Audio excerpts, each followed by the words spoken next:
Hello my fellow weirdos, it's me, it's Marie, welcome back to my channel. I'm out of breath because I had to carry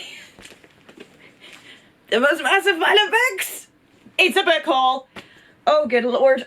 Oh, there's so many of them. And they're all, like, so many of them are hardbacks. It's a freaking heavy pile. I'm just gonna lean on it here, be casual. I will let you know who has sent me these or which ones were purchased myself. I'm always very transparent about when an item's been sent to me. Most are horror, but we do have some crime and things in here as well, and some sort of witchy stuff, so let's get into it. It's a big pile. Okay, let's go. I'm back in breath. First off, we have the Book of Accidents from Chuck Wendig. This is one of the ones that Bookstagram made me do.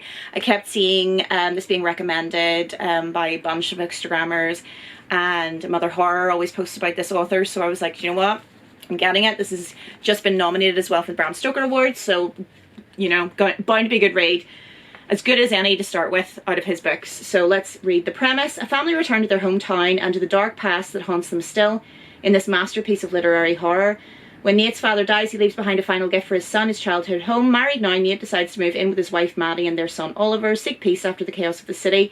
But it doesn't take long before things get strange in the night and even stranger by the day. Because Nate was a child being abused by his father and has never told his family, because Maddie was a little girl who saw something she shouldn't have, because something sinister, something hungry walks in the tunnels and the mountains and the coal mines of this town in rural Pennsylvania. And now what happened all those years ago is happening again. And this time it's happening to Oliver. When he meets a strange boy with secrets of his own and a taste for dark magic, he has no idea that what comes next will put his family at the heart of a battle of good versus evil. It sounds great. It is thick as hell, so it'll take me an age to read it because I'm a slow-ass reader. But anyway, looks damn good. Next, we have possibly one of the best covers I've ever seen. It's Gothic Perfection.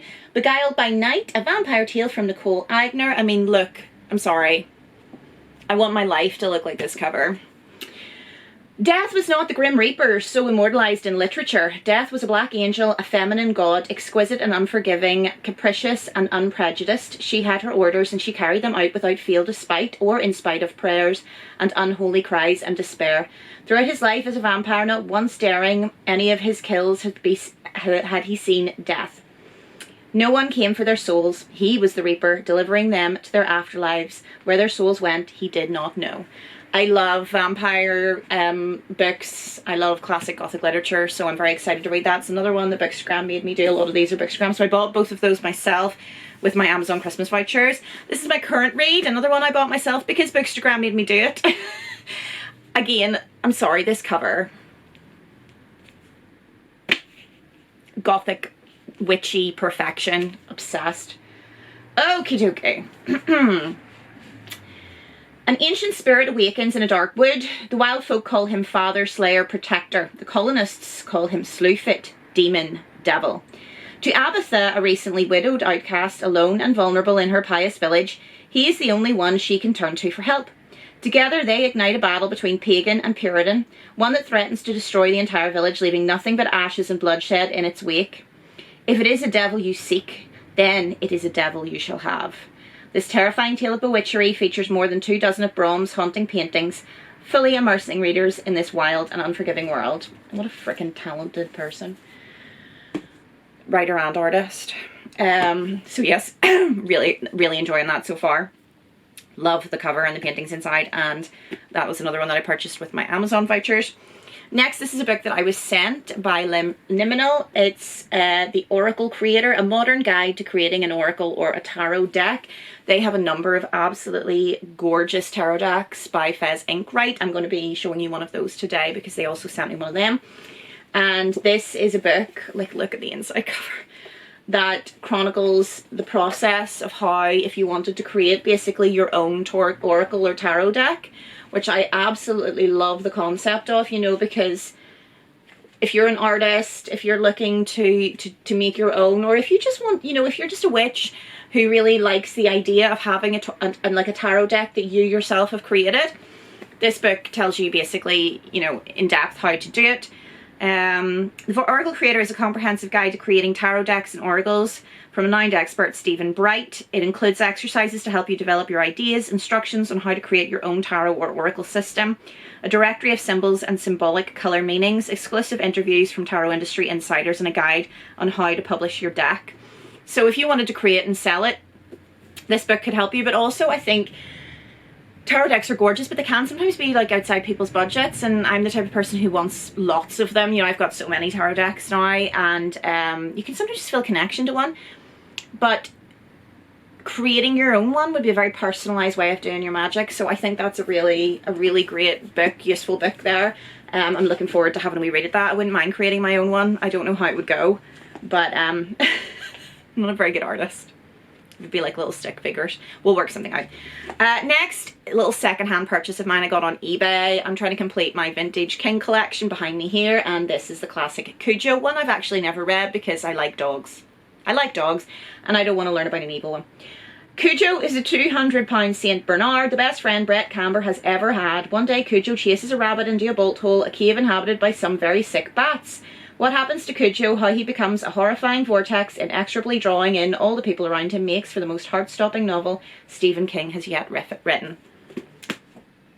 Poor puppy. Poor puppy dog. So yes, looking forward to getting around to that eventually, along with a million other Kings I still need to read. Next we have another one which was actually sent to me by the author. This is Sentinel by Drew Starling. Sort of a science fiction horror. Sounds very, very cool. A monster, a missing boy, and nowhere to turn. Something is lurking in the woods just beyond Aaron and Ellen Dreyer's new country home, and an evil that has been hiding in plain sight for centuries is about to emerge. A neighbour is brutally murdered, their 4-year-old son goes missing in broad daylight, and the local town of Ben Salim devolves into a cesspool of finger-pointing and chaos. With nowhere left to turn, Aaron and Ellen are forced to venture into the woods to find their son and the truth, but in the process they uncover a force larger than, more sinister than anything they have ever could have imagined. Sounds very, very cool, and I love this very creepy cover here. Another purchase of mine, Tender as the Flesh by Augustina, but I'm so sorry. I can never pronounce him. Batstrika? Batstrika? I'm sorry. Terrible at pronouncing things. I've already read this one, and whew, I'll do a little roundup whenever I've read a few books. You know how slow I am, it's going to be months. But anyway, disturbing as hell in all the right ways. If everyone was eating human meat, would you? Marcos is the business of slaughtering humans, only no one calls them that. He works with numbers, consignments, processing. One day he's given a specimen of the finest quality. He leaves her tied up in an outhouse, a problem to be disposed of later. But she haunts Marcos. Her trembling body and watchful gaze seem to understand, and soon he becomes tortured by what he has lost and what might still be saved. So, yeah, disturbing as hell. I'll do a little roundup review of that. Damn good book, thoroughly recommend it.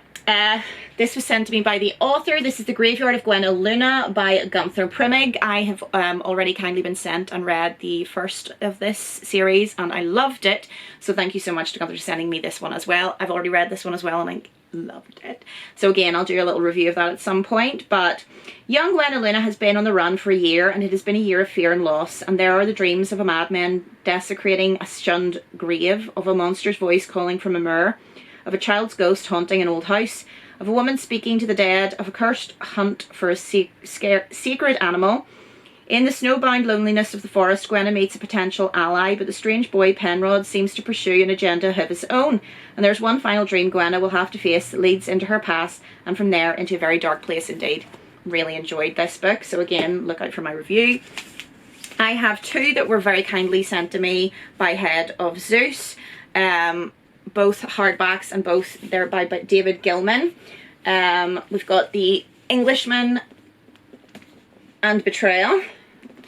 So Englishman, this is these are both part of a series. Penal Colony number 74, aka White Eagle, lies some 600 kilometers north of, oh come on, Yekaterinburg in Russia, Sverdlovskaya Oblast. We'll go with that. Imprisoning the country's most brutal criminals, it's a winter-ravaged hellhole of death and retribution, and that's exactly why the Englishman is there. 6 years ago, Raglan was a soldier in the French Foreign Legion, engaged in a hard-fought war on the desert border of Mali and Algeria. Amid black ops teams and competing intelligence agencies, his strike squad was compromised and Raglan himself severely injured. His war was over, but the deadly aftermath of that day has echoed around the world ever since. The assassination of 4 Moscow CID officers, kidnap and murder on the suburban streets of West London, the fatal compromise of a long-running MI6 operation. Raglan can't avoid the shockwaves. This is personal. It's up to him to finish it, and it ends in Russia's most notorious penal colony. But how do you break into a high-security prison in the middle of nowhere? More importantly, how do you get out? Sounds like a very thrilling crime book, so I like the sound of that. Very dark as well. And then Betrayal. Whee! Someone's going to start a war, and Raglan's just walked into the kill zone. It's been many years since Dan Raglan served in the French Foreign Legion, but the bonds forged in adversity are unbreakable, and when one of his comrades calls for help, Raglan is duty-bound to answer. An ex-legionnaire, now an intelligence officer at the Pentagon, disappears. He leaves only this message: should he ever go missing, contact Raglan. But Raglan's not the only one looking for the missing man. From the back streets of Marseille, Raglan finds himself following a trail of death that will lead him to Florida, to the camaraderie of a Vietnam vet in Washington, D.C., and into the heart of a bitter battle in the upper echelons of the US intelligence community. Pursued by both the CIA and a rogue female FBI agent, Raglan's search will place him in the crosshairs of an altogether more lethal organisation. Tracking his old comrade, he finds himself in the midst of a deadly conspiracy on a journey to a fatal confrontation deep in the Honduran rainforest. So yeah, you can see the sort of vibe of both those books. Very dark, very thrilling, very exciting. Spies, crime, criminals, masterminds, intelligence agencies. Woo! Lots of thrills. So thank you so much for Head of Sis for sending that. They also sent me, and I'm sorry,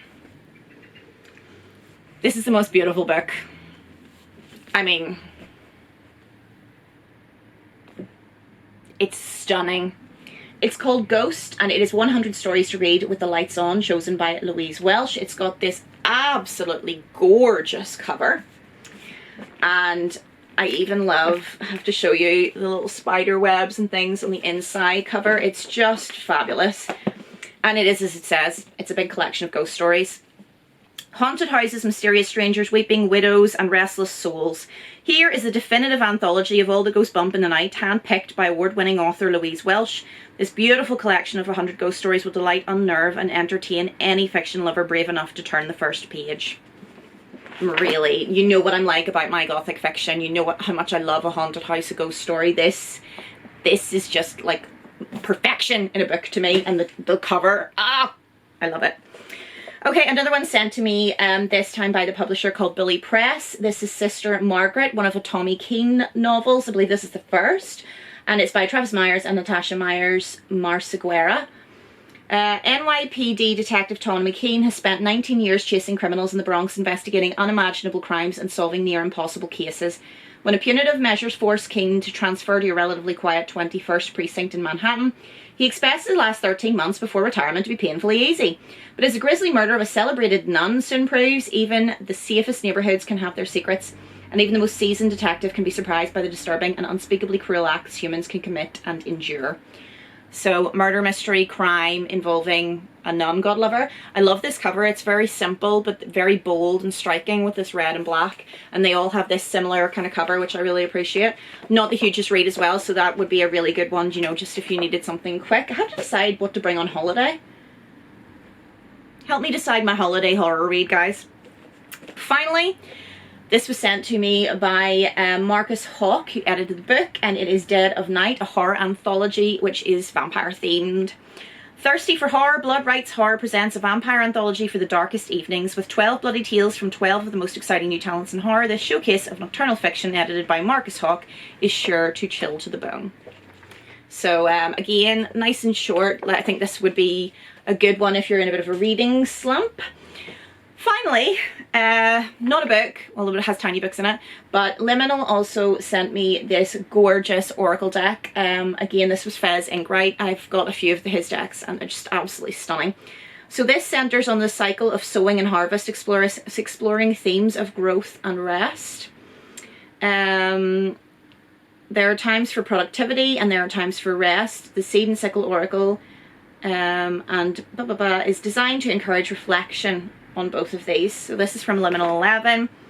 As always, their wee boxes are so cute. You could kind of pop the bottom off like this, and inside you'll find your deck and your little guides. Now the unique one about this is we've got two different guidebooks. We've got the Dawn guidebook and the Dusk guidebook.